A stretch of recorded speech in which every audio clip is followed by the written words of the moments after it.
All right. Yet again. Write once, read many.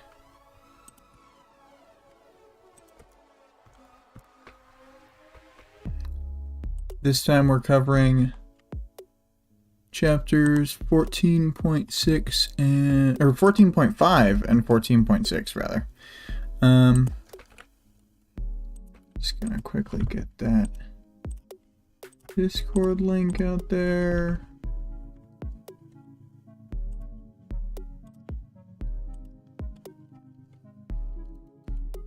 Ooh.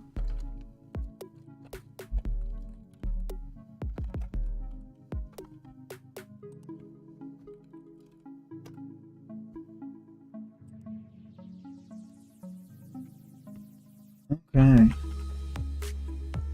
And then as the audience participation reminder, we've got 14.6. Do you think it's a good idea for the protagonist group to split up? That's Greg and Vic and Vale. Hello.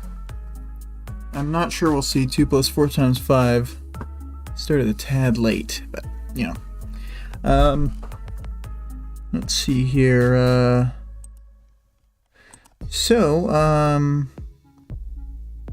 For the themes, we've got fire, Taylor being mad at Amy, grenades. That's a theme, right? Grenades.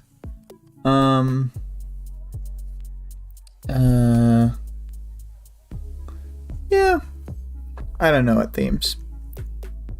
Being good chapters. So, I guess starting into 14.5, Skitter rides her sky motorcycle bug up as high as she can get, and she's high enough up that her powers don't even reach the ground anymore. Boop. This is one of those ones where the full image is shifted 90 degrees from the vid. I don't know if that was a drawing angle thing or if the file's just weird, but maybe Vic can let us know. So yeah, Taylor's exhilarated when it really hits her again that she's really flying. And given how direct her sense and control over the bugs are, it's almost like she's flying with her own body, given that she's riding on a big bug. Oh, it's the Protectorate being a nuisance? Oh, no, it's Procreate being a nuisance. It's funnier if it's the Protectorate being a nuisance. Gotcha. And so Procreate's what you use on the iPad, right? Or is that a computer one?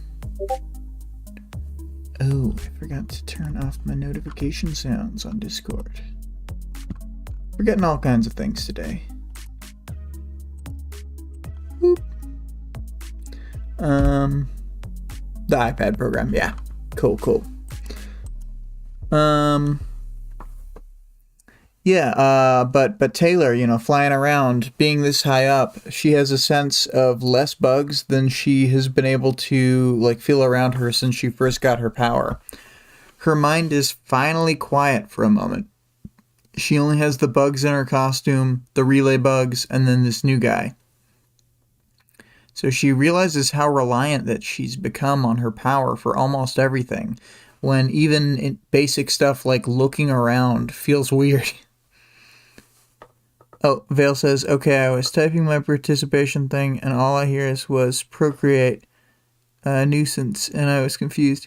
Yeah, the program be called that. It sounds...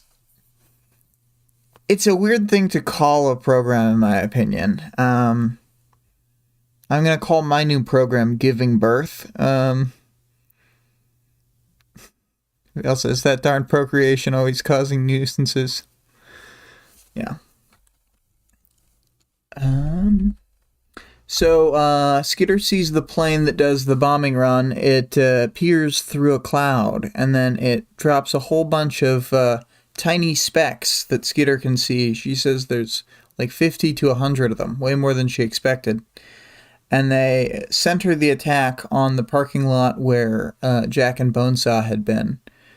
It's a wide enough area that's hit with the blast that the whole surrounding neighborhood is up in the flames. So I took a quote here. In a heartbeat, an area that had been drowning in stagnant water was lit up by fires that rose higher than the smallest buildings.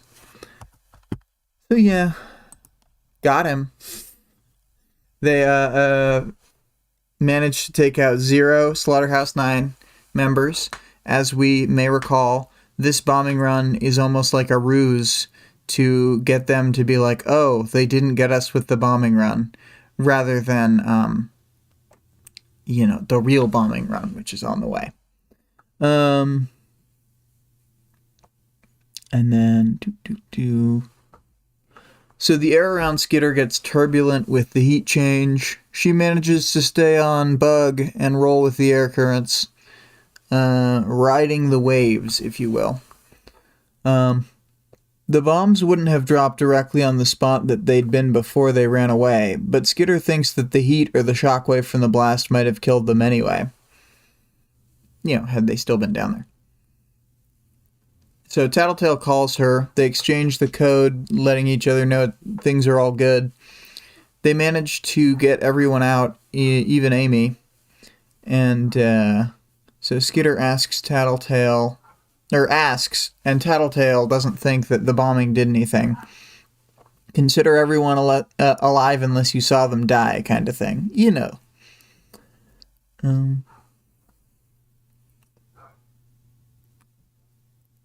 Vale says, this is the fun pre-bombing where everyone gets to freestyle and do their own thing. The military version comes later. Yeah.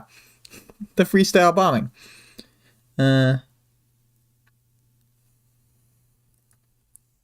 Sorry, I lost my place. So, Crawler has probably been in similar situations to this before, so this won't hurt him. And the bad news being that it will have burned away all the spider silk ropes that Skitter had put on him before. She doesn't have the resources in untapped spiders to redo what she had done. So the two of them reason through where Jack and Bonesaw would be most likely to hide. Sewers, bank vaults, anywhere like that. Enclosed and so forth. So Genesis is going to make a new fireproof body to go fight Crawler and Mannequin, along with the heroes. Sundancer is fighting the flames in some areas. She's able to keep doing her thing with the sun orb, where it sort of redirects the air to actually dampen the flames by totally starving them of oxygen, kind of thing. Greg says, Pigot's busy dropping rhymes and bombs.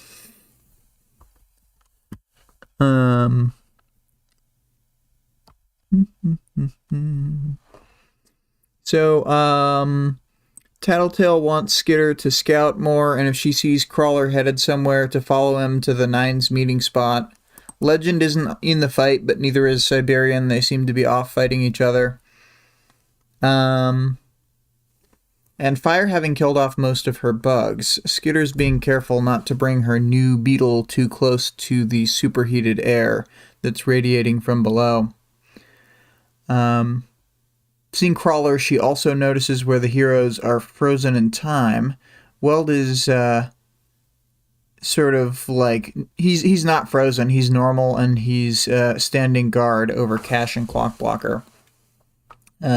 His exposed skin on his top half is glowing hot, but he's got his flame-proof suit on his lower half, and it doesn't seem to be burning away or anything, so we kind of know that the heroes will be safe from the fire once they're released from their time stop, and that's good. Mannequin's attacking the position he's defending of the frozen heroes. Mannequin's slinking around and throwing cars and other debris at them, and he's piling stuff on the people so that when they unfreeze, they'll get crunched. And this mannequin has 4 arms, and Skitter thinks he has a very bug-like demeanor. Oh, Greg. Oh no, he's hot. That is still one of the best things to follow in Oh No. Weld is starting to get stuck under cars and then starts like cutting away at them with like knife hands. It's all pretty cool. He makes progress in escaping Mannequin, but Mannequin just keeps piling on like a weird piling bug. Weld manages to like do his thing, find leverage, and push the car stack off of them. But Skitter doesn't have a way to help them right now, so she turns around, goes back to her group, and calls Tattletale. She says she needs gear. Sundancer signals their position with the her son. And Skitter lands a bit rough, then starts asking if the big bug is okay. Amy speaks up and starts to humble brag about how hard it was to make the beetle. So Taylor tries to flirt with her a bit to get her to soup him up real quick before she flies away again, but Amy shuts her down. Thinking that she means, I can't make the bug bigger, Taylor starts putting out other ideas how to improve him. Then Amy clarifies that she's not going to help, and she's only given them the mobility so that they can have an edge in the fight against the Nine. But Skitter is still a villain. So, she's not going to do anything more. And Vic says, Taylor is so shocked at being rejected. Yeah. She's just like, wow. I can't believe you just said no. So Skitter gets mad, then says Glory Girl is in the line of fire to try and get Amy's attention. And Amy is shook, but reasons that she'll be fine because she's tough. Then Skitter tells her Glory Girl is being stored in Cash's power, so if he dies, she might just disappear, tough or not. Idiot, I muttered. Can't waste any more time on you. Taylor, you can't talk about your girlfriend like that, especially not in public. Man, she really has a lot of growing up to do. Turning to the rest of them, she's like, gimme bombs and guns. To which Ballistic hands her a belt of 6 grenades. Then Amy steps up to start using her power on the bug. Skitter's still mad and pointedly ignores her to talk to another love interest. So Taylor and Krause have an intimate moment where he shows her how to use his spare gun. As she takes the weapon, she feels the weight of it. To a cape, it's more than just the idea she'll kill someone. She's already trying to do that. It's the weight of, her ideas of what the game is and crossing invisible lines. Yeah, she needed bombs and chips before something shifts.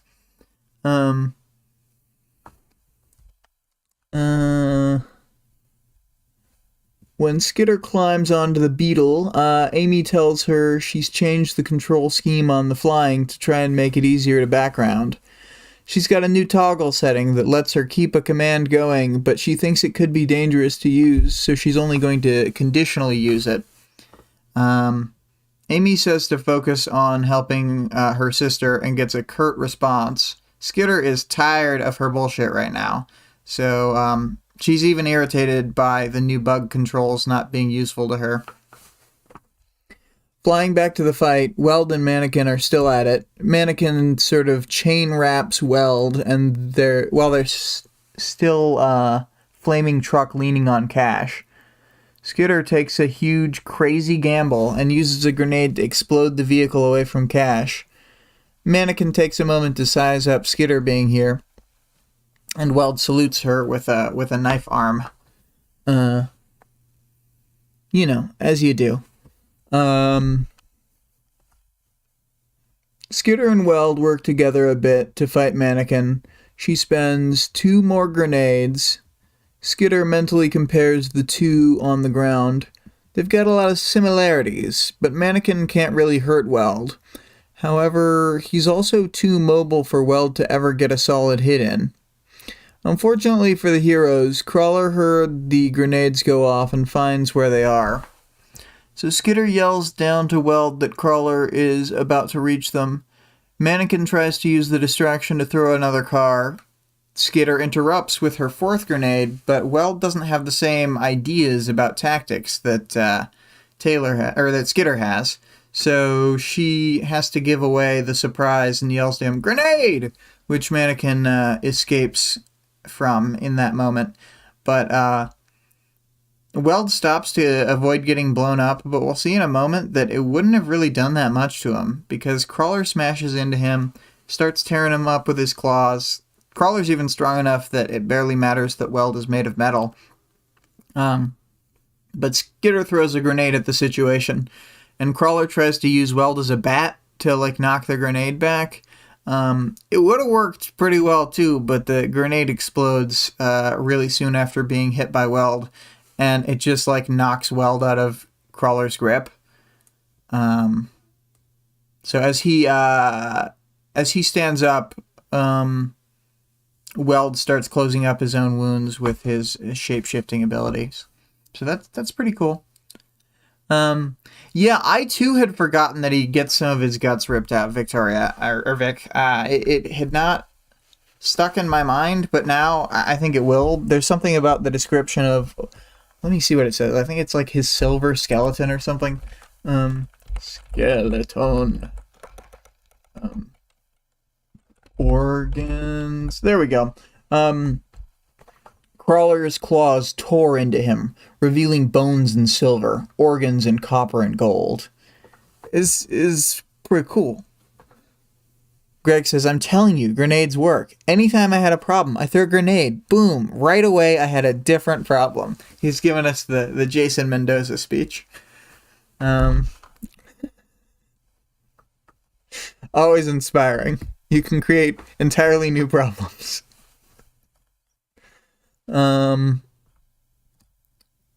What is this? Mannequin sign languages to Crawler to spit on the frozen heroes. Cash comes back to life moments after getting an acid spit on him, and I pulled out this little quote. "I couldn't even imagine what went through his mind. He went from disengaging from a fight with Jack and Bonesaw in a flooded parking lot to facing down Crawler and Mannequin in the middle of a sea of fire. His costume starts acid burning away, right away, and he still brings all the other heroes back onto the battlefield. With his little dimension-y power. I know he tried to use his power on Siberian and it didn't work, but I think if he could get his power around Crawler, healing or not, you can't punch your way out of Cash's dimension. So, I don't know. I wonder, I was thinking of what could they do to set it up so that Cash could dump him out and defeat him.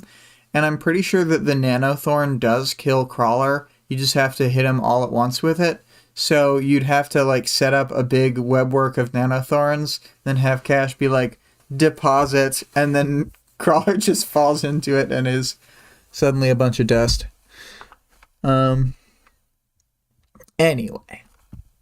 We don't need to game the powers.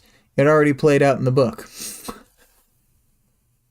Crawler and Mannequin both go right for Cash. Weld jumps onto Crawler's face, stabbing him in the eye and stuff. Cool Weld stuff. Skitter takes out the gun, and she lines up a shot that a lot of people question and don't like.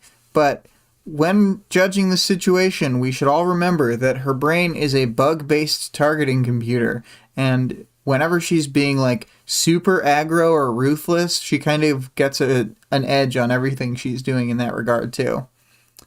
So she takes her first shot with a gun ever and has managed to nail Mannequin in the back. She takes a second shot and she can't even tell if she hit him because he just rolls to his feet. So whether or not the second bullet struck home, he's rolling about. Vale says, "Why do people have an issue with this scene? It makes complete sense." Most people have an issue with this scene, if they do, because guns are way harder to fire than media makes them seem. But I don't think that like is an issue for Taylor specifically. So it's like the fact that she's never shot a gun before, has no training, and is still able to hit her intended target on the first shot is pretty egregious to most gun enthusiasts who are reading this book, who or even non-gun enthusiasts, just people who have a vague sense that like it's actually hard to hit stuff with gun. But like, I don't know, she's got super brain. It's fine. Vale says, most people squint an eye and look down a sight. Skitter has 2 million eyes, and every one of them is a sight. Vic says, worldly difficulties do not apply to Taylor. So Glory Girl, Prism, Miss Militia, and Triumph all appear from Cash's power. Glory Girl gets right into the fight, but almost immediately something way bad happens. Glory Girl's in for melee combat with Crawler, and he just jumps back after baiting her in and spits acid on her, which burns away the fireproof suit almost immediately. It's onto her force field, and then Skitter's trying to go for a grenade, do something at the last second to distract Crawler, but Crawler jump slams Glory Girl into the ground, and with her force field knocked out, the acid starts to eat away at her body. Skitter needs to get them immediate medical attention, but her group and Amy are far away. Will our hero be able to save them? Will she have to put bugs up someone's nose to do it? Dun dun dun! So yeah, that the exciting conclusion will happen in a minute. But chapter thoughts, another banger. This whole arc rules. Arc 14, I mean, I don't know. I guess I do have mixed feelings about some of the later stuff because it makes me feel like uneasy or whatever, but it's just the chapters working correctly, so it's not that bad. Yeah, this arc's amazing. Flamio Weld, I love him.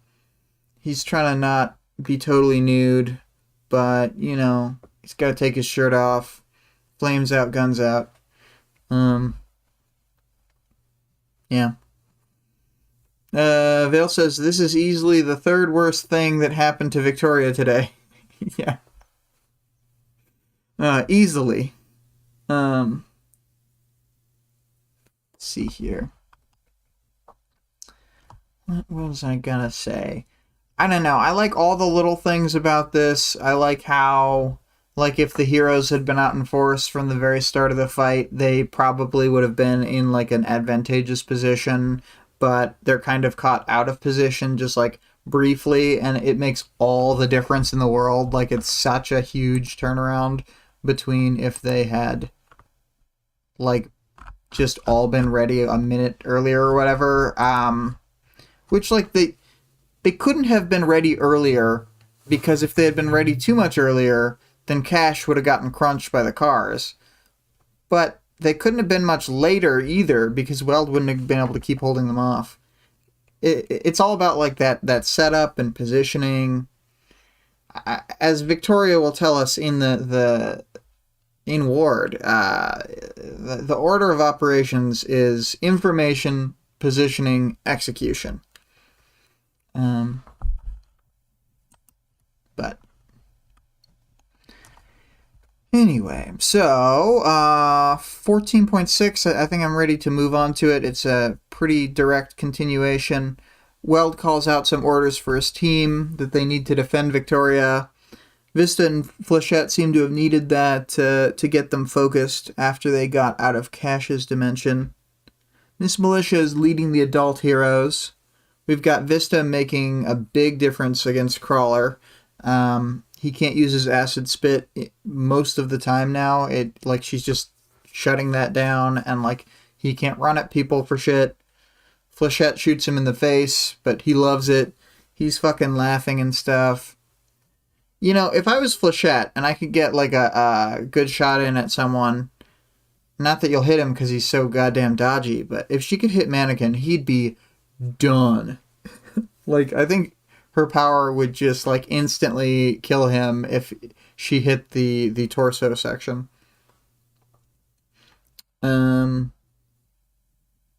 Anyway, after he's laughing and stuff, Miss Militia capitalizes on that moment where Crawler's having a good time to start pounding him with a series of rocket launcher hits. Then Triumph belts out like the full shout, like whatever his max power shout is, which pushes Crawler into a clearing that Vista had made to keep him locked down for a bit with just space warpiness.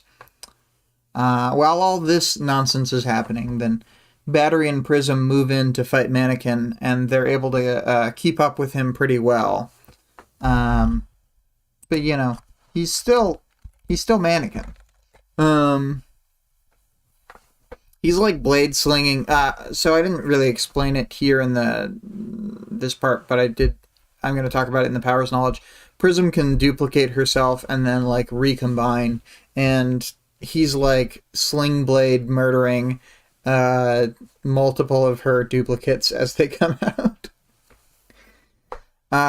So Ursa, who also showed up, wasn't mentioned but dropped out of Cash's dimension. Ursa, Triumph, and Assault start fighting Crawler together, and there's a moment when Skitter can yell down to Weld, asking what she can do. He wants more bombs dropped on Mannequin, but she's out, so he tells her she should leave, so that there's one less person to protect on the battlefield. Then he reconsiders for a moment and tells Skitter that she should evac Victoria and Cash. And again, another Cash moment that I pulled out because it's one of my favorite moments. Just little moments in the book. I saw Cash using his power on himself. He was barely able to crawl, but he surrounded himself in his dark geometry, disappearing as it condensed down to a point. He'd taken himself out of this dimension. I wasn't sure if it was a journey of no return or a way to get some respite. And, yeah, I mean, we do learn later what happens to Cash, but, like, the fact that in this moment we don't know, and it's like, did he just, like, use his power to die? Vic says, cleared his Cash for real. Oh, and Vale had said, Weld's pecs glisten in any light, Taylor writing in her journal. Yeah, oh my god. The amount in this book of Taylor just being, like, casually horny in situations where she should really be focused on something else. It's really funny. I'm going to take a moment to drink some of this coffee that I have here with me. And, so it will be mostly silent. Hopefully it will not turn into an ASMR mukbang stream. Is it mukbang? Is it pronounced with or is it mukbang? I don't know. I know how it's spelled.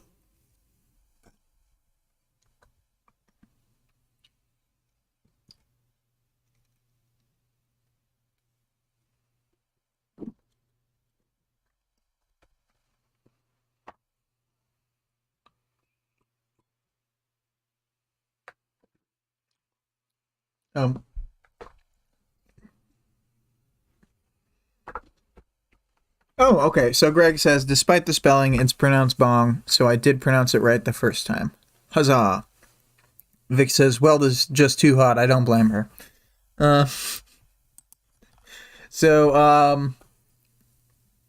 Seeing the use of powers, Skitter yells down to ask if it gives her the idea that Glory Girl could possibly fly. So she yells down to ask Weld if Glory Girl can. And then Weld doesn't think that she'll be able to fly or even answer.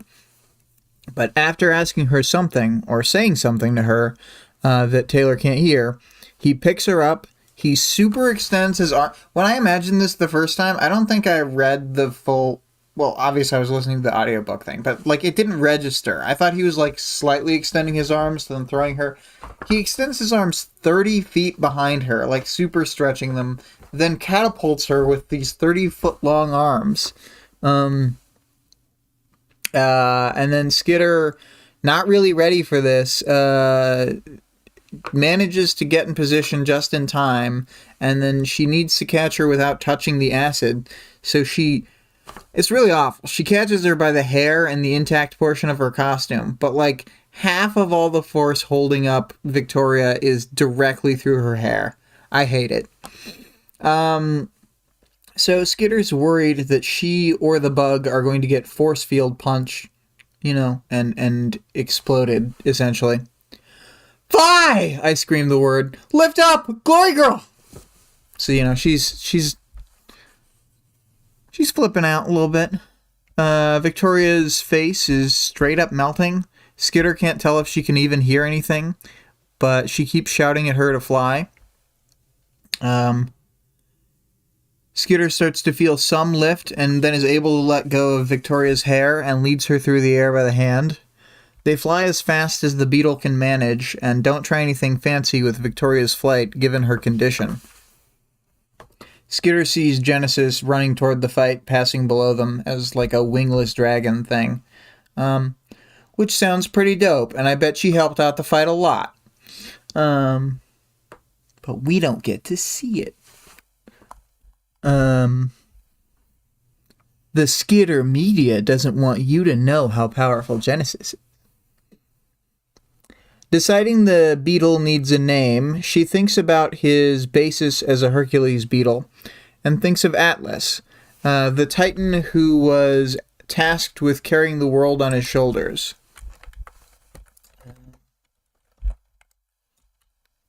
And then she shouts, "Come on, Atlas, faster!" And I think it's a funny moment, because she acknowledges, even as she's saying it, that she's just talking to herself, and that the bug does not have a language center.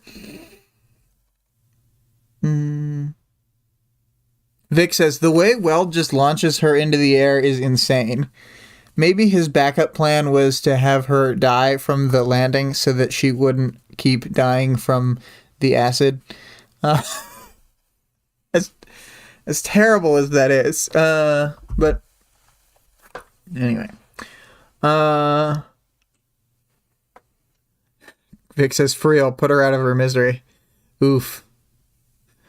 Skitter reaches her group and finds them still clearing their way with Sundancer's power in the direction of the ongoing fight.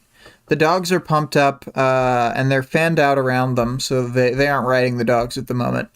Because they have to go pretty slow with waiting for Sundancer to reduce the flames anyway. Skitter lands and Victoria collapses onto the ground. Holy shit, Regent says with an exclamation point. And, for him, this is maybe the biggest reaction we've seen out of him. For the only other big reaction that I can think of that's at this level were when he had his backfire and when he was spoken to with the prospect of putting tens of thousands of spiders into the ground floor of the loft. So these are the only times we've seen this level of emotion. Amy is, as always, shook. Skitter yells to her that she needs to heal Victoria but not touch any of the acid. Amy spends some time sputtering, as she does. Victoria doesn't want to be healed by Amy, even objecting after Gru points out she'll die.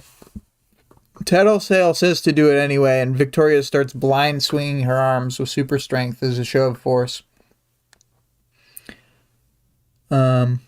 If she hits me, she'll kill me, Amy said.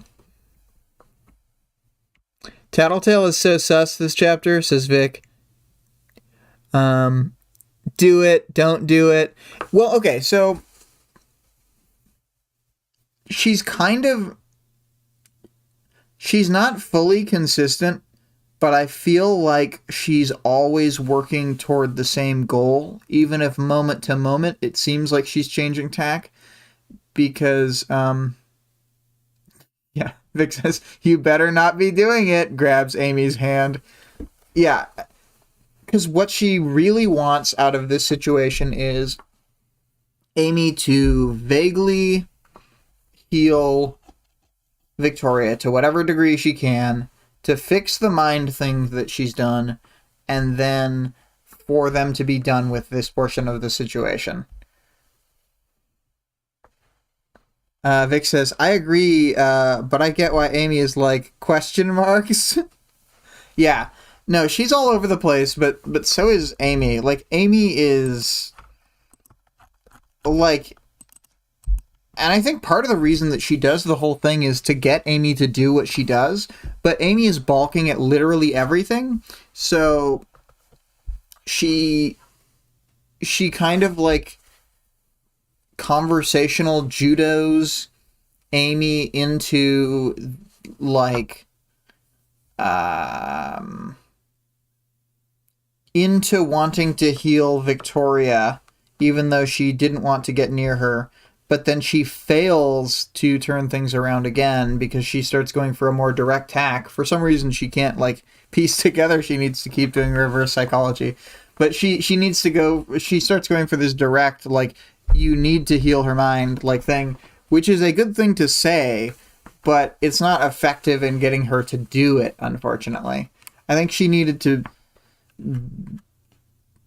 I don't know that there's something that she could have said, like, some... correct combination of words to get Amy to do what she really needed to do here, but I think regardless, I don't think Tattletale would have had it in her to, like, figure out what that was in this, like, tense, quick moment, you know what I mean? But, let's see here.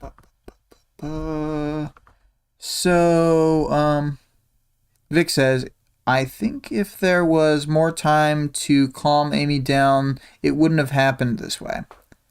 Yeah, but part of the difficulty is that, like, the initial situation, the acid is doing damage so fast, so she has this initial rushed feeling, and then she can justify her, like, later false sense of urgency that she's using to do what she wants to do. Vale says, Amy has the situation well figured out. The only way to win this with Tattletale is to not play. Kind of. I think the bad things Amy does are more compulsive than that, and that she doesn't have the kind of planned out... Like, she was mostly always going to do the same set of actions regardless of what justifications she needed to come up with, you know, once Victoria was brought to her. But I don't think that she consciously decided at any point that this is the thing. Like, she's so wrapped up in the way she thinks that it's just very natural to her. And Vic says, but the whole environment is too hectic. Yeah. It's way too hectic. It's crazy. Okay,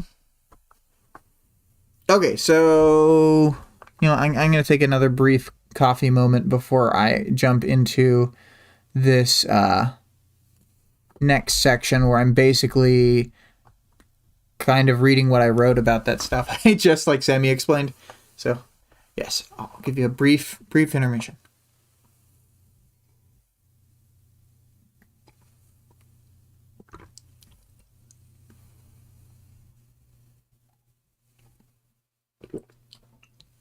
You know, when I have a co-host, I mute myself. I mute my mic and then I just drink while they're talking. It's very natural, I think. Except the very few times the very many times, in fact, when I accidentally screw up the timing and am drinking when I'm right about to supposed to be reading. So, you know, what are you gonna do? But Tattletale is like, maybe don't heal her if she doesn't want it. Then Amy spirals a bit and more or less lets slip that she changed Victoria's emotions with her power. Regent puts it in a pretty blunt way that I'm not going to quote here, but Amy takes the truth being spoken aloud as a slap in the face. Taylor is a little off-put by what her new girlfriend Amy has done to her sister.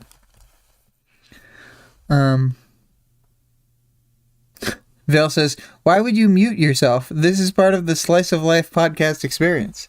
Well, I like it a little better when they just keep talking and I drink the coffee and nobody has to know. It's better that way. I'm fine with pulling back the curtain and saying that I do that, but I'm still going to do it.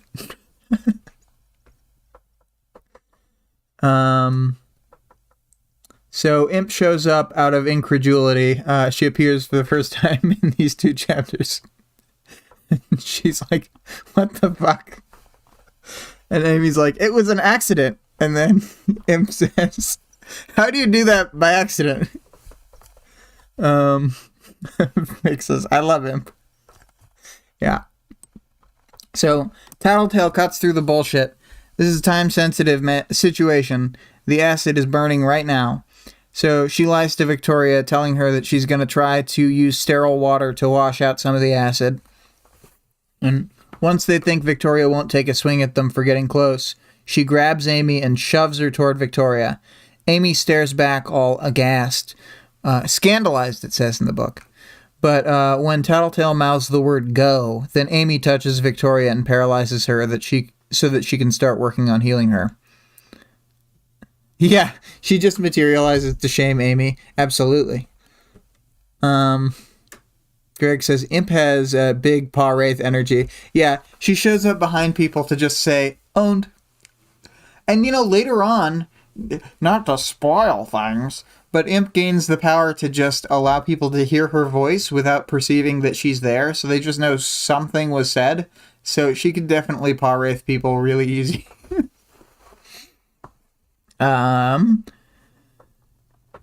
Feeling the extent of the damage with her power, Amy starts, freaking out justifiably right now. She talks us through her process. I did not include everything she said, but apparently the acid spit is like an enzyme that pulls apart your cells to get parts for more enzymes. So it's self-replicating like a virus would be. And then the fluid and the enzymes are also... the fluid that the enzymes are floating in is also just an acid, so it's eating away at everything too. So it's killing you in multiple ways and making it incredibly difficult to deal with. And if you were just another person who were to touch the fluid, then assuming any enzymes came with the acid, then it's going to start pulling you apart and eating its way through you too. Weirdly, not that they explode when it happens to them, but it reminds me of Bonesaw's thing that makes you explode, that makes your guts make other people explode. The thing from Arc 11. Or 12. You know the one I mean, that she used on the merchants. Vale says, I bet Imp already materialized a few times, but her jokes didn't get any laughs, so erased.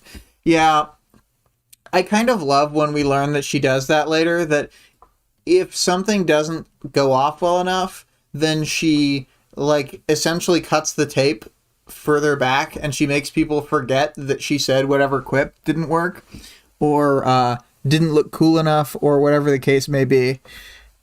She is just... She's so fucking good. She's such a funny character. Oh, man. And she doesn't get, less cool or watered down. I would say that she just, kind of increases in her role in the story. Vale says her real power is embarrassment avoidance. I think the biggest problem is that she does that, but she still feels the embarrassment. Other people can't remember her doing it, so they won't shame her about it later, and they still think she's cool, but I get the distinct sense in one of the times we see her later that it eats away at her, that her little quips did not land as intended. So, oh boy, such a great aspect of the story to have a character like that. So where are we? Tattletale tries to get Amy focused on fixing Victoria. She starts talking through all the things. Amy starts talking through all the things that she's going to need to do. Tattletale tells her to stop more damage from happening than fix her mind.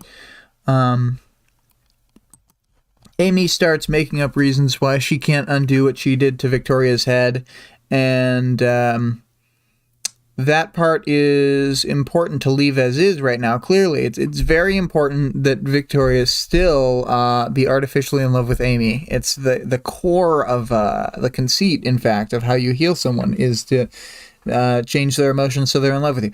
And Tattletale's like, no, you need to fix her head. And Amy's like, shut up! I need to focus!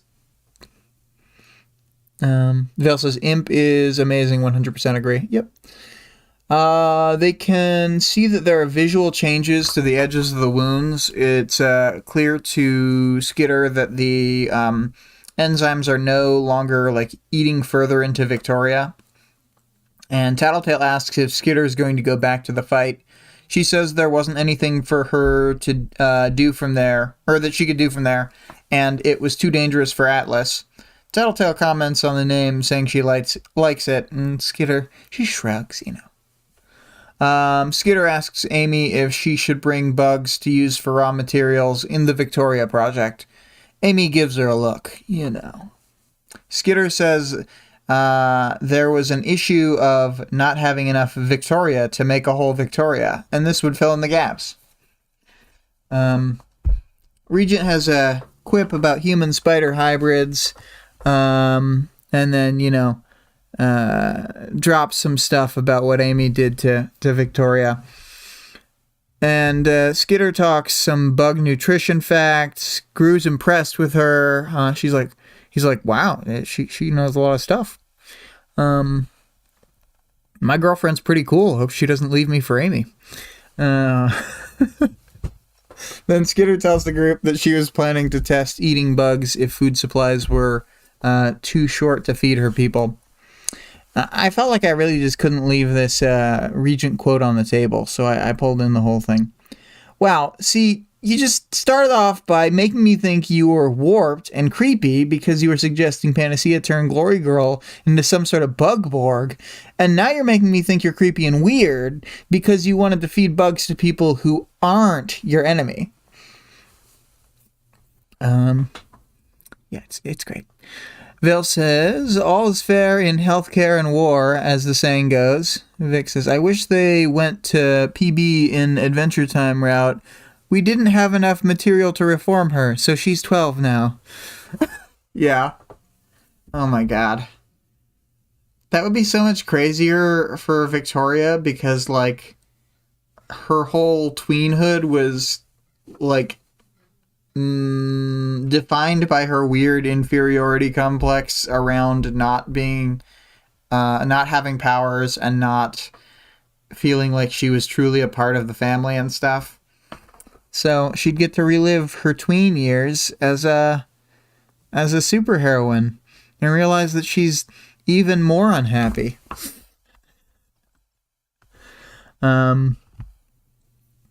So Skitter starts feeling defensive after this whole Bugborg accusation, and Gru asks if she eats bugs, and then she's like, I haven't eaten bugs before, but I totally would. I'll eat a bug right now just to prove it.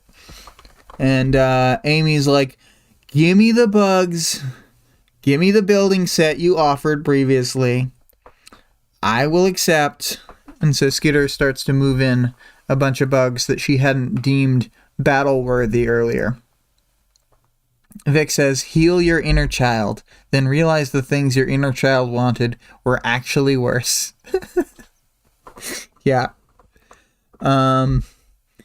Gru asks how things are going out there. Skitter says the heroes are managing, but they could use woof. They could use more help. She tries to get Regent to go fight with Shatterbird. Oh, I put right instead of fight. To go fight with Shatterbird, but he says that she's really hard, or that it's really hard to hold someone while you're flying, and he can't fly her too far away from him, or he'll lose control. So she's a little frustrated, like, okay, the best you can do is nothing? Thanks. And after several minutes of work turning bugs into human flesh, Amy is ready to get up and leave. Skitter thinks Victoria still looks super fucked up and injured. Tattletale knows Amy didn't fix her mind, so she presses the issue. Amy's still pushing or making excuses and stuff. It was hard to summarize this chapter almost because it's so like cyclical. It's just like, and this is what every argument with Amy is like, where she just, no matter what you say, she will like weasel her way and worm her way out of like any change in what she was thinking. She's just gonna be like, no, like every time. It's like arguing with a brick wall talking to Amy. Imagine dating such a person. But, where was I? So, she's got to fix other stuff before she lets Victoria have her mind fully back. Tattletale insists that it would be Victoria's decision later whether to let Amy heal her more or not. Why do you care so much? You're a bad guy. Oh, yeah, I'm evil, right? Maybe that's all the more reason to listen to me, or to listen if I'm saying that something's fucked up and wrong. Amy's shaking her head, making all sorts of new excuses now. She'll have to recoup first, break down all the bugs, really fill in and be 100% before she can fix the whole thing where she made Victoria love her. Now Tattletale is saying that she can understand needing to fix those things for Victoria, but she needs to start with the mind thing right now. Vic says Tattletale is so right here. Yeah, I mean, that the problem is that it's like I said earlier, she says the right words and she's literally right, but she doesn't have time to formulate like a conversational battle plan to make Amy do the right thing. So she is literally correct, and I agree with her sentiment, but I don't know what tack you would have to take to make Amy get it. Anyway. And then it finally happens when she's backed into a corner. Amy fully spills the beans on herself. Vic says, I don't think anyone could convince her. Yeah, probably not. She goes, no, that's not her. That's the change I made doing the talking, or the aftermath of it. Even if I removed all the neural connections that have been made since, there's so much more in the emotional cocktails and hormonal balances. She's channeling it into anger instead of love. Taylor is rethinking this whole relationship business at this point. Amy is hugging herself and tearing up. Tattletale's once again insistent that she fixes Victoria's mind now.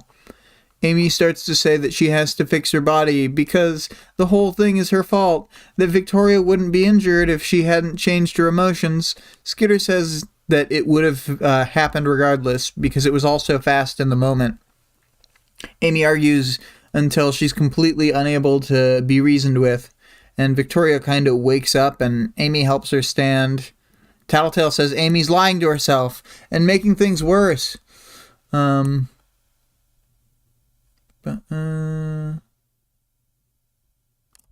said my. Sorry, I had some weird typos here where I'm not even sure how it happened. Just like a totally wrong word. But the excuses from Amy, how she doesn't have any choice but to do exactly what she's doing, continue. And we get starting with Tattletale. And the last thing you'll do for your family is this? Hypnotizing your sister when she's already mad at you for assaulting her and fucking with her head? The last thing I'm going to do is fix her. A means to an end. Trust me when I say I've been down that road. I don't recommend it. Taylor's trying to reason with her, but it will not work. So, Yeah, Skitter's trying to appeal to Amy that she'd just been asking for them to make decisions for her earlier today. And then Amy spits back that they don't know anything about family. Skitter feels bad about herself and doesn't respond, but Gru retorts the obvious, "You're one to talk." And I kind of wish Gru had a New Yorker accent. "Hey, you're one to talk, Amy. Get out of here." Vic says, oh my god, I didn't see the follow-up. It was, I don't think anyone could convince her unless they were hotter than Victoria. Taylor is exhibiting regret here that she doesn't have. And then Vic says, I guess she's still upset about Fridge Gru. Yeah. Well,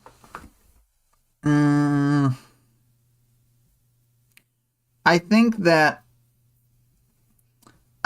Taylor's trying to convey that she also has done this like series of things that you can justify to yourself in the moment that she doesn't think she should have done.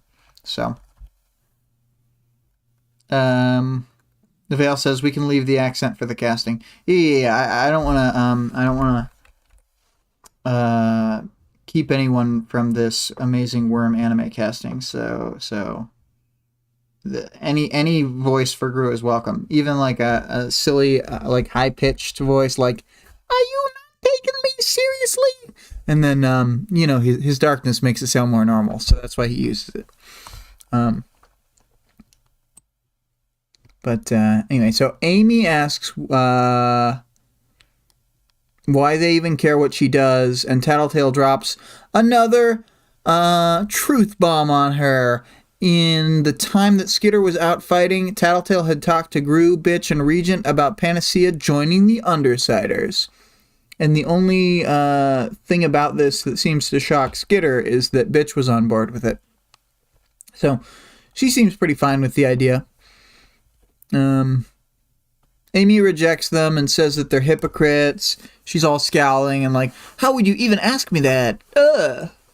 But she's saying that Regent mind controls people all the time. Skitter clarifies that Regent mind controls monsters. And then she says, taking advantage of bad people for selfish ends. What you're doing is selfish. You think that you're doing it for her, but you're only doing it to soothe your own guilt. No. I of course, also embellished the tone on Amy's no, but it's about as petulant. Amy thanks Skitter for bringing her some prey. I mean, Victoria. But then she's like, oh, and I made it so all the special bugs can't digest food and will starve to death. Bye! So this makes Skitter angry. This makes her very angry. And then, Amy says that she can't keep the bugs because she'll hurt people later. So Skitter gets ready to swarm Amy, but Tattletale stops her. Skitter has a bunch of inarticulate rage, but Gru helps out by stealing Amy's power for just long enough to use it on Atlas and growing his very own human stomach.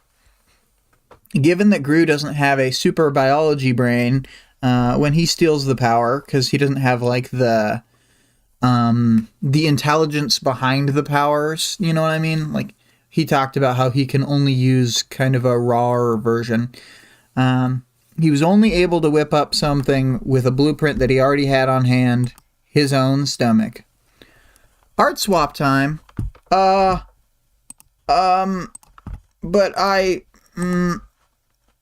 I refreshed the drive and I didn't see a different art. I only saw a single art. I wasn't going to bring it up. Did it perhaps not upload?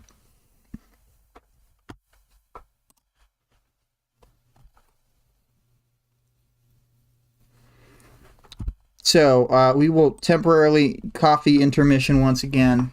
Normally, I drink the coffee either before the thing or, as I said, when other people are talking. But this time, I just did not get to it. I was distracted all morning, having a hard time writing. My dog was just not gonna leave me alone. It was relentless. But anyway.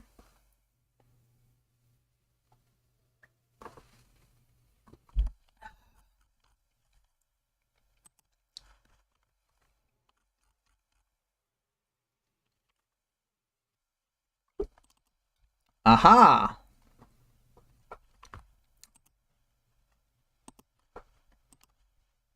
It's funny you said refresh, but they appeared like the moment before you said that.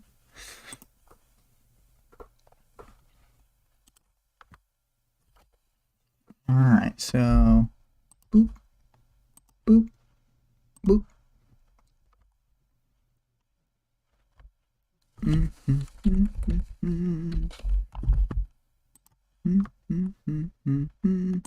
Whoops.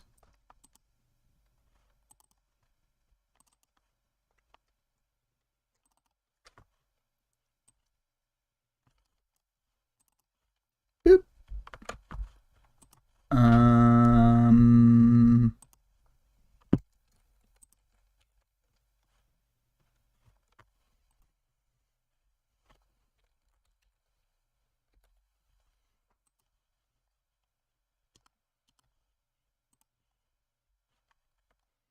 Awesome. Cool. So,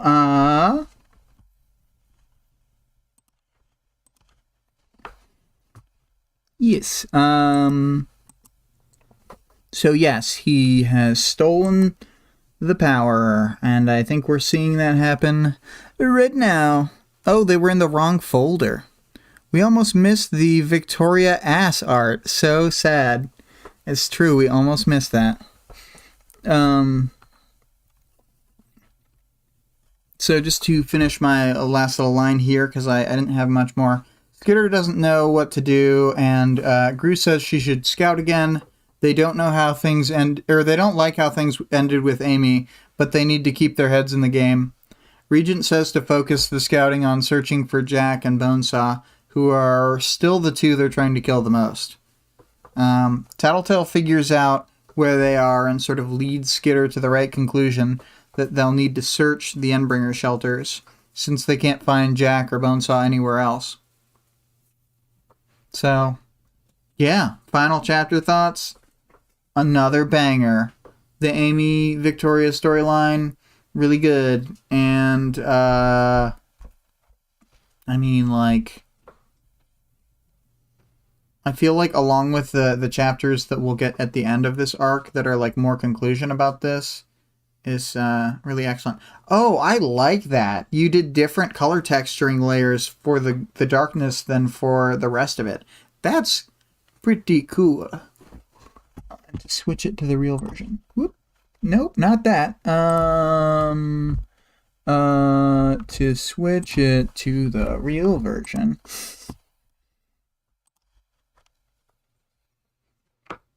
Nice. Nice. Yeah, this is like Amy's moment of truth, and well, we do see the true Amy. So, oh, and Vale compliments the art, very cool, and a smiley emoticon. Let's see here.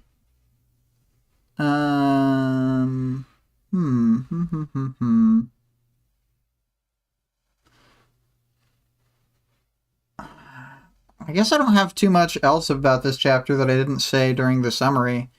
I forget if it was 14.5 or 14.6, but one of these had the... I'll just search for it so I can say definitively. It had the Willow thing. You know what I mean? It's so silly. Willow.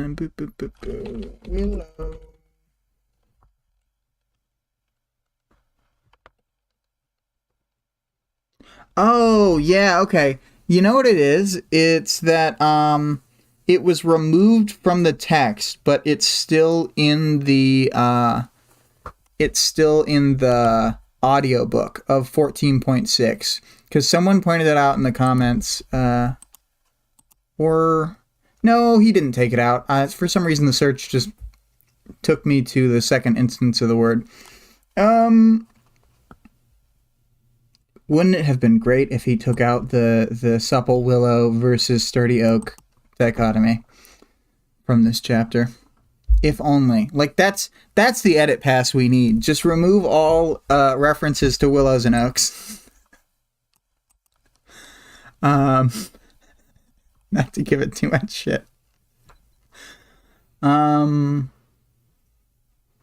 far as arc stuff, I don't really have that much to say about it. Kind of like last week, just everything sort of logically continues from the point we were at. The battle continues. The plans that we've known about since the Arc 13 interlude continue.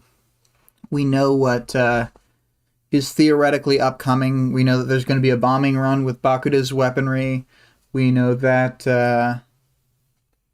this is, like, obviously they didn't want Victoria to get hurt, but they fucking probably thought they'd be losing people when they, like, started this operation, frankly. So. Val says, same, though. It sticks out, and it's, like, the only thing of that sort that sticks out that much. Yeah, I can't think of any other examples that are so, like, obvious, because I'm sure that he double uses some phrases and whatever, but that is the only one that springs to my mind.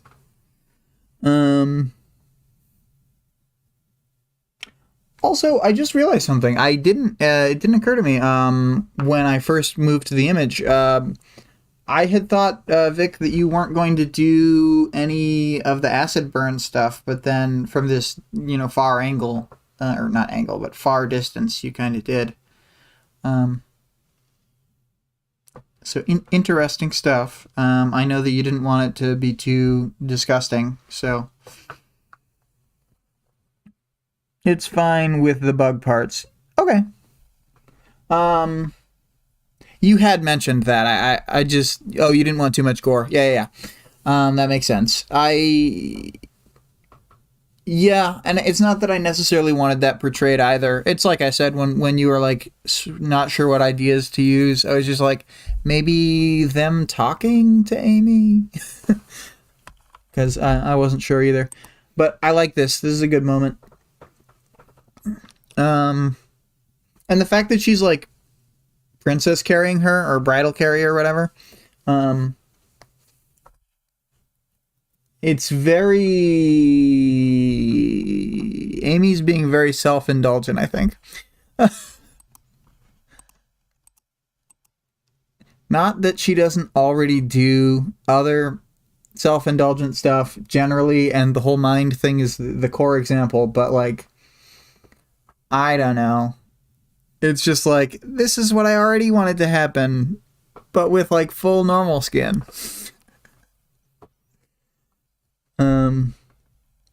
Characters. We'll knock out all the minor characters and wrap around to the major ones. So we got Crawler. He's doing his thing. He gets hurt for 5 seconds and loves it.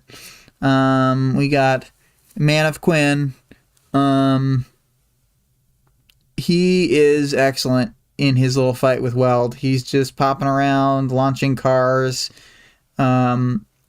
Just like, I don't know. I think it's very funny how he, like, just do over here, pop a car at them, do push another car, push this minivan. It's, like, dangerous, but in a really dumb, funny way. Then who we got? Weld.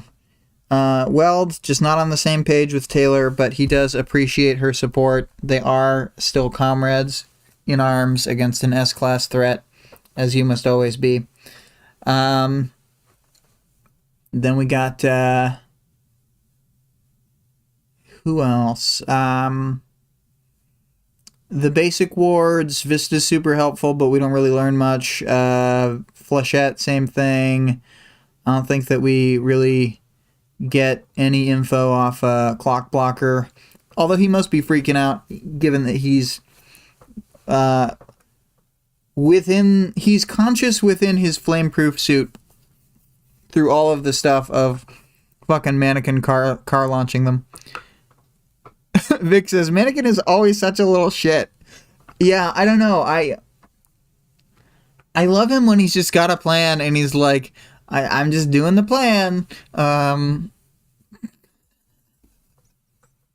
Oh man, he's just such a little weirdo. Um, oh yeah, and poor clock blocker. Ha ha ha ha. The car is being placed on top of him. Yes, indeed, Vic. Um, basically everybody who comes out of Cash's portal, we weren't. I mean, they just sort of fight. They get into the fight. They do their thing. Cash himself, we learn, is a fucking badass because he's getting dissolved by the same fucking acid as Victoria, and he's just like, all right, I've still got to keep fighting. But he also doesn't get it on his face, so I think that's probably better to have not your face melting. And then wrapping around to the Undersiders. The Travelers don't say, like, fuck all, other than the moment where Ballistic gives the grenades and Trickster shows how to use the gun. But I think it's pretty interesting that the other Undersiders, aside from Imp, who was probably standing there anyway, and Taylor or Skitter, decided to have Panacea join. And I also like that it's not like a shock or like, oh, I can't believe you didn't tell me from Taylor. Like, she's just like, oh, yeah, that makes sense. Like, bringing her onto the team makes tons of sense. She's crazy powerful. She'd be a super utility. She honestly weirdly gets along with them, even though she hates them. Regent, classic Regent. Vic says about Taylor wanting her to join the team since she loves her. Yeah, it makes total sense. Vale says everyone would love her. What are we thinking? Where was I rambling to? Oh yeah. Regent gets the classic moments to kind of be a shit. He gets some of his best lines here. I pulled that quote out. I thought it was great. Some peak Regent. And then Aisha, the fact that she drops out of nowhere to drop a incredulous bomb on us, that was delightful. Gru's comeback to Amy, that was great. I love that he, thinks quick enough in the moment to steal Amy's power and then, is able to save Atlas. That's great. He's nailing it. And then, yeah, so getting to the super important ones, Tattletale, and Amy, I guess. Tattletale, Amy, and Taylor's conversation is, obviously the core of chapter 14.6. And it's so... it's both pivotal and it's not. That they don't effectively change anything in Amy's mind except the initial, I'm too scared to heal Victoria because she'll punch me thing.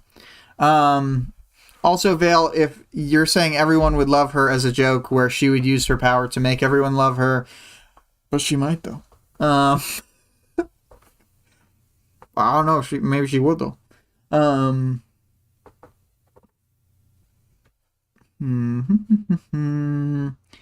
What to say about them? I think it's... Amy's characterization is really good. Tattletale's moral compass is weirdly really good because she is trying to bail Amy out of the really deep moral conundrum of having changed Victoria's brain and have her just in the kind of hot water of the aftermath of that so that she would be at kind of a prime spot for joining the team. So, yeah. Anyway, I don't got that much more to say about the characters. I want to move on to the powers, knowledge, and world building. It's not really described that much, but we get to see that Genesis is a cool wingless dragon. I kind of just imagined it as the Mage Knight red dragon that I have the figure of with the wings popped out, because it has detachable wings. And boy, would I not want to fight the fucking red dragon regardless of wings. That thing can snap your head off with its tail from like 15 feet away. So, I'm hoping Genesis was a badass, stabby tail dragon that could also claw your eyes out or bite your face or whatever. You need that kind of thing when you're fighting Mannequin and Crawler. And Vic says, I think Amy might have been a contender for being taken under Tattletale's wing. Yeah, for sure. Amy's like... I don't want to say it. Tattletale was almost like, I could have two tailors, though. Yeah. Yeah, she almost got her mitts on a second tailor. It's like the tailor she loves and the tailor she hates. And by the tailor she hates, I mean the Amy she hates.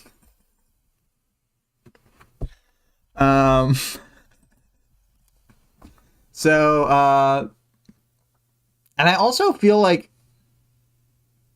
okay, because she loves Taylor so much in like a very unabashed way, I don't think she would do to Taylor what she was doing to Amy, where she's breaking her down before building her up. But I do think that she would like allow Amy into that role in her life and kind of continue treating her that way. I think the dynamic would be super toxic, like mostly coming from Tattletale's side, because I think that she'd like let herself be bad to Amy. Dale says, Amy isn't calm and reasonable like Taylor, though. Story-wise, it makes sense, but you don't want a Tattletale wing person who's difficult to work with. Yeah, I suppose that's true. But that is not what Tattletale thinks of when she picks people in her life. Vic says, yeah, but I think she would fill the void as her pet project. Yeah.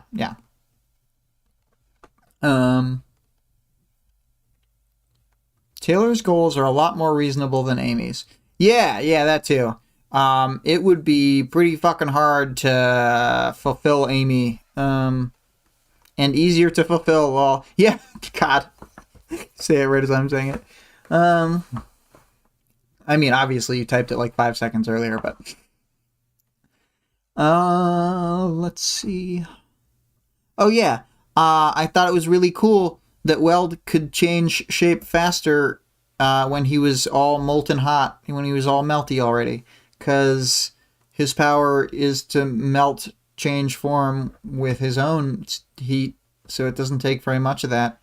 And so his healing power was like super fast, that he could just like shrug off having a chunk of him torn out. It's pretty fucking cool. I think Weld, he's a cool guy. I don't know if you've heard about this Weld guy before, but I like him. Oh yeah, then Prism's power. She splits into 3 of herself, who are all a normal capacity version of herself, but then she kind of expends them and they disappear, and then for a brief period of time she has super strength and durability, and I'm not sure what else. I don't think she gains super speed like Battery does, but I do believe that she gains durability along with her strength. So she's able to fight like real bastards like Mannequin, who could like, super kill a normal person. Prism's pretty cool. Her power is a pretty good street level power. And when you combine it with the fact that she carries, the human power of Gun, then she's also got like a Blaster 2 power or whatever.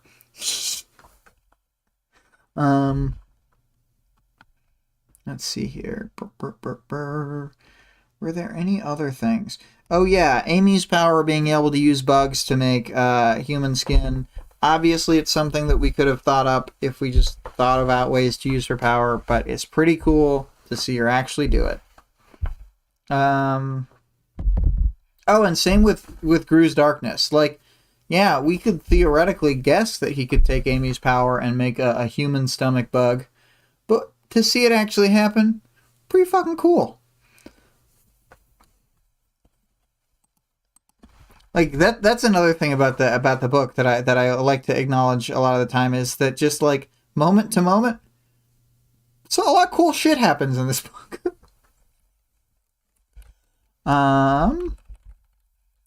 Alright though, I think that is all I have to say for the powers, knowledge, and world building, unless somebody can think of something. Oh, I thought it was cute when Taylor was looking at the bomber, thinking that it had all the little bombs looked like tiny specks.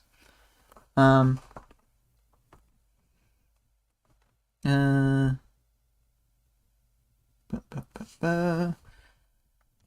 then audience participation. Let's grab that question. I didn't copy paste it to the bottom of the doc, so let's grab it from the top. Boop. Boop. For the end of 14.6, leading into the other chapters, and you know, I wrote this question thinking they split up here, but then I realized that they don't even split up here. I'm just gonna read the answers anyway. But the question was, do you think it was a good idea for the protagonist group to split up? Spoilers! They's gonna split up later. Vale says, as a long-term player of RPGs and reader of novels, I know for a fact that splitting the party is not only a good thing, it is necessary. In-world, characters complain that this leads to death, tragedy, suffering, and woe, but that is what makes the story fun. So split up the party, every possibility, I say. And Greg says, splitting the party is only a problem if the DM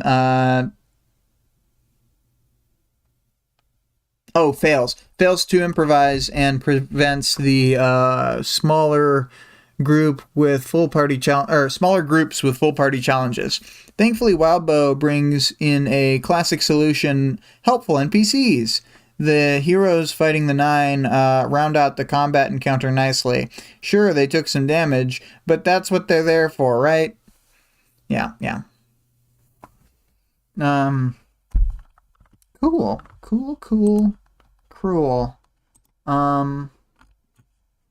And like with that,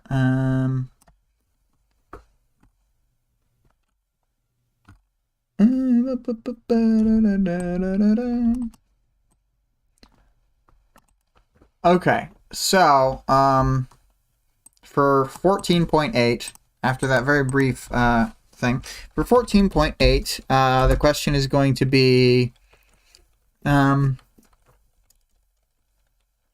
did you realize it was not really Tattletale talking to Skitter on your first read?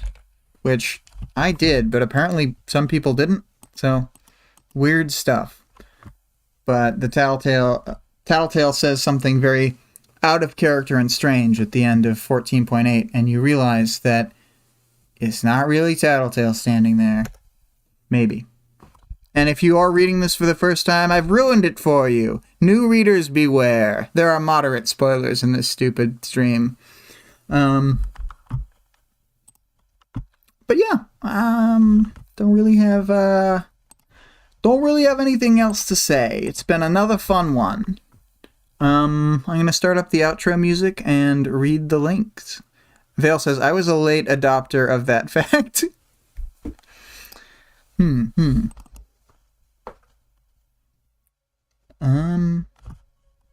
But let's see here. So As it has been for many weeks now, the music is Infestation by ScarlettXOX. You can find her at twitch.tv/Scarlett_Rogue. Like I said last week, she hasn't been streaming much, but I'm hoping that she starts streaming again now, and I know she's recording music before the end of the summer, so, pretty cool stuff. Our Discord server link is in the description of the channel and the stream. The author of the work being discussed can be supported on Patreon at patreon.com/wildbow. The full text of the work is available for free online at parahumans.wordpress.com, and there's also a fan-made audiobook of the entire work at audioworm.rain-online.org.